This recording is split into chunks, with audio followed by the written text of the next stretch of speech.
We begin Parshat Beshalach this week. At the end of last week's Parsha, we talked about the importance of law and structure and how when Bnei Yisrael left, already before they'd even really left, they were introduced to the laws and the structures and the idea of memory and how we're going to make those memories. And Parshat Beshalach goes back and it focuses back in now on Bnei Yisrael leaving Egypt. Bishalach paro et ha'am. God sends out the people. And one word that's been used to talk about is the word v'chamushim alu b'nei Yisrael meretz Mitzrayim. The text says v'chamushim, that Bnei Yisrael went out with this word chamushim. Exactly what does the word mean? Well, that's up for debate.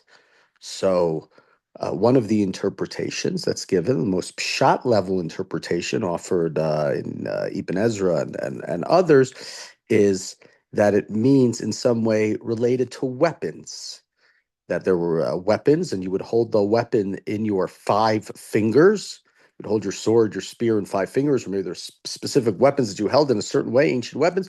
So the chamushim means that they were armed and prepared and ready. And Rashi offers an interpretation like that as well. However, there's another interpretation, Midrash interpretation, which is offered by Rashi, which is taught oftentimes in Jewish day schools to kids. V'chamushim, related again to the word chamesh, means that only 20%, only 1 out of every 5 left Egypt. That 4/5 of Bnei Israel died in the Midbar, died not in the Midbar, but died in Egypt. And specifically, the way the Midrash explains it is that they died during Makat Choshech.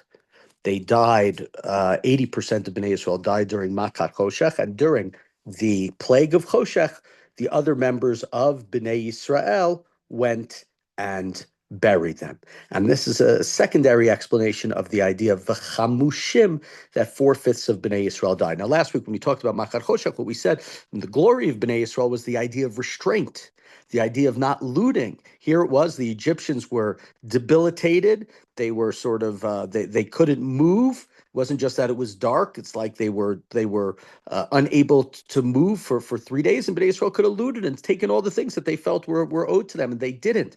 But this midrash asserts that Bnei Israel were busy burying many dead members of Bnei Israel, and only 1/5, only 20% of the Jewish people left Egypt. 4/5 of them died during Makat Choshech. That's a Rashi. It's the end of second interpretation in Rashi on the verse there.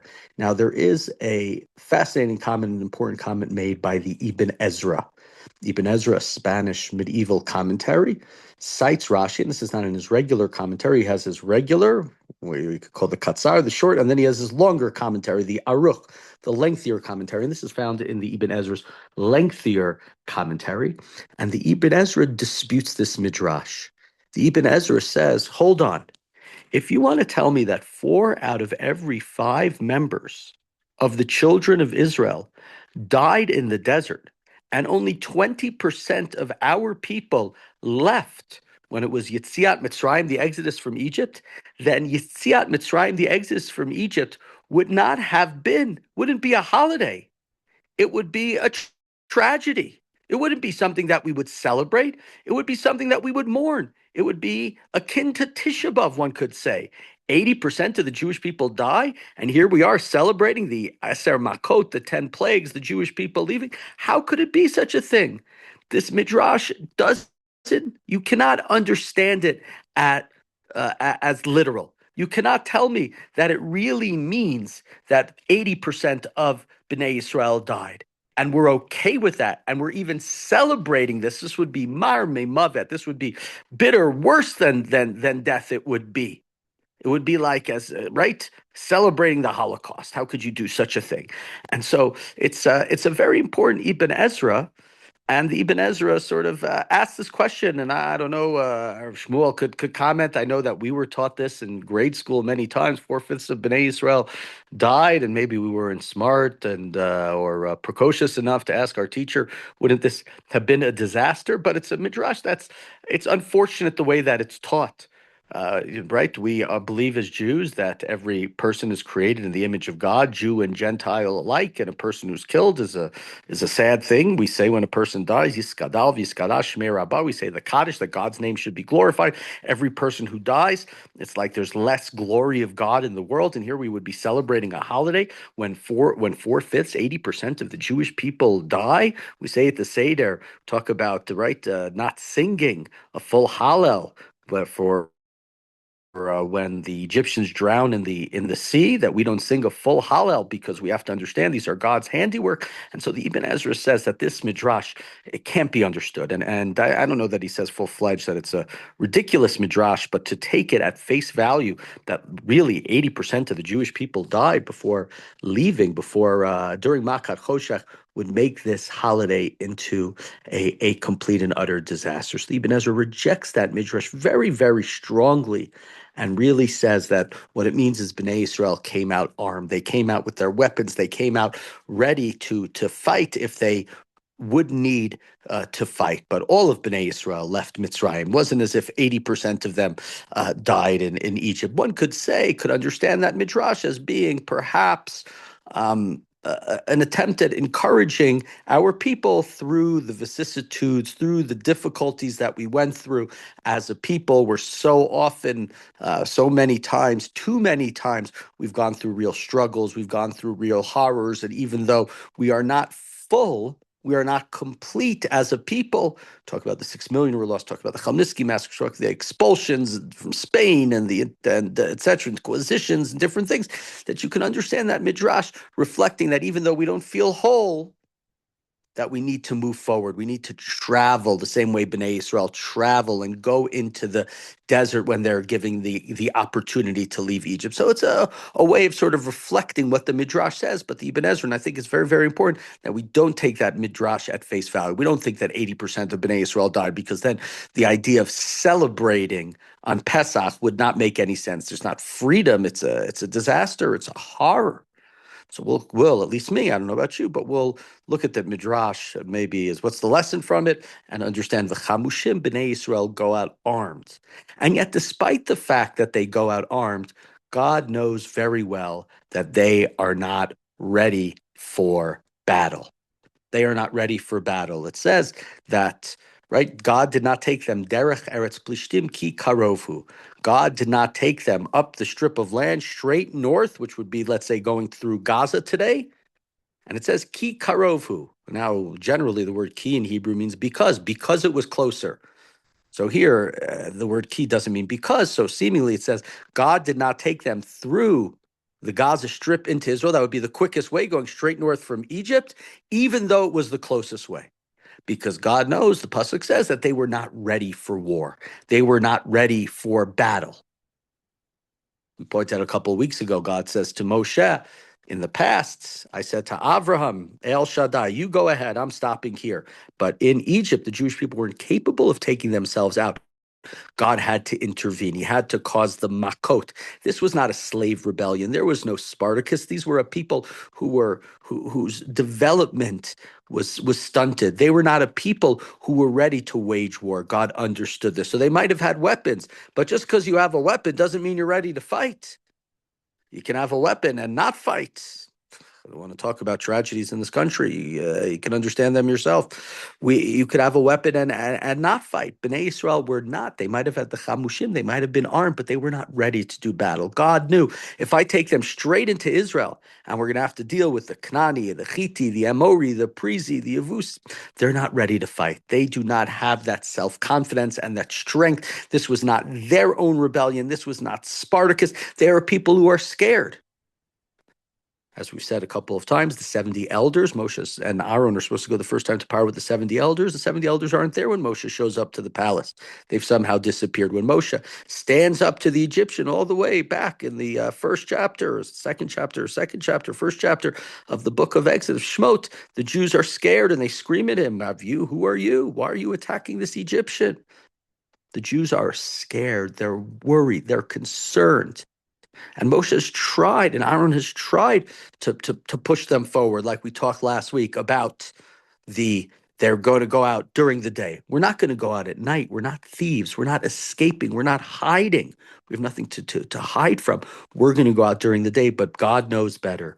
God knows that despite what Moshe has done, despite what Aaron has done, despite the miracles, there's still a people who are scared and who are worried. And the quickest way would have been straight north, but they're not going Derech Eretz Plishtim. That's not the way that they're going back into Israel because they are not ready to fight for their land. This is not something that they're ready to do.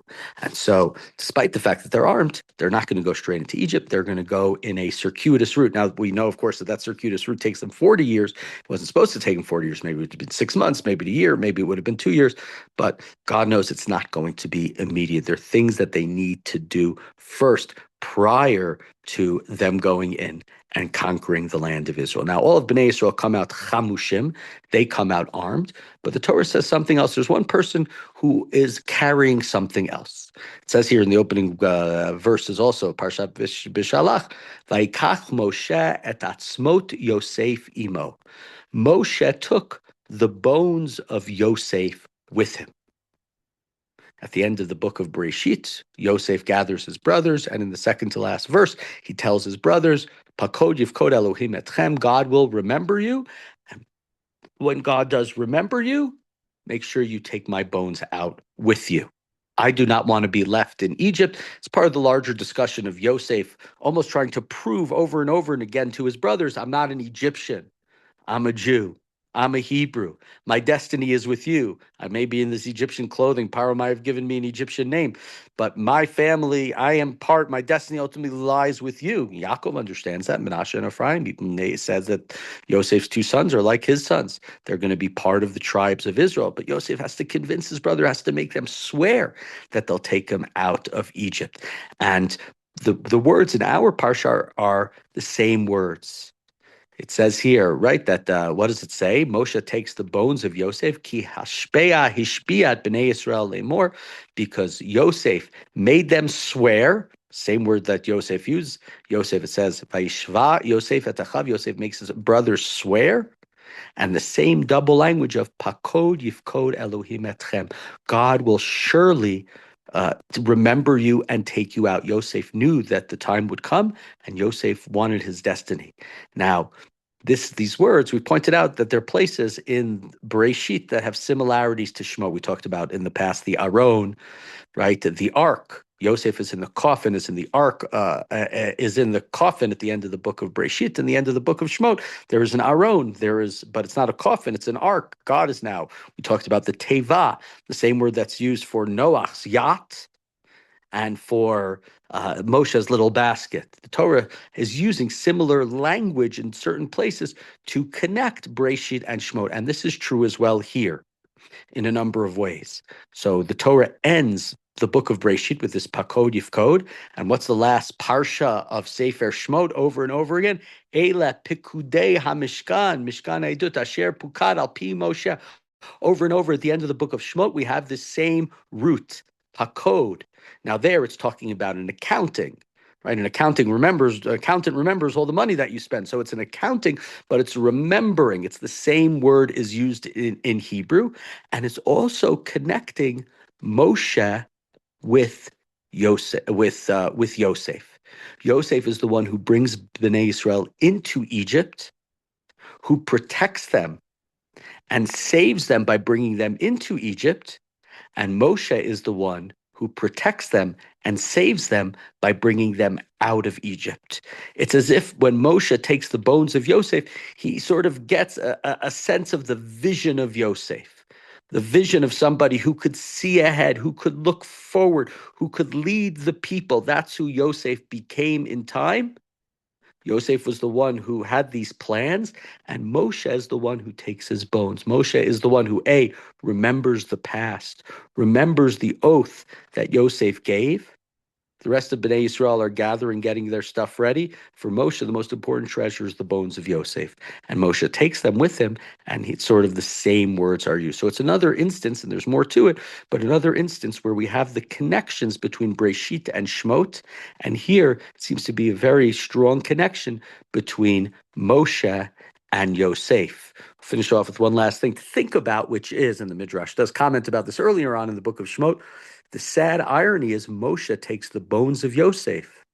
Yosef's bones eventually are buried in the end of the book of Yoshua, it's reported, are buried in Israel, but Moshe himself never makes it in and is not buried in Israel. You can think about that, why that might be.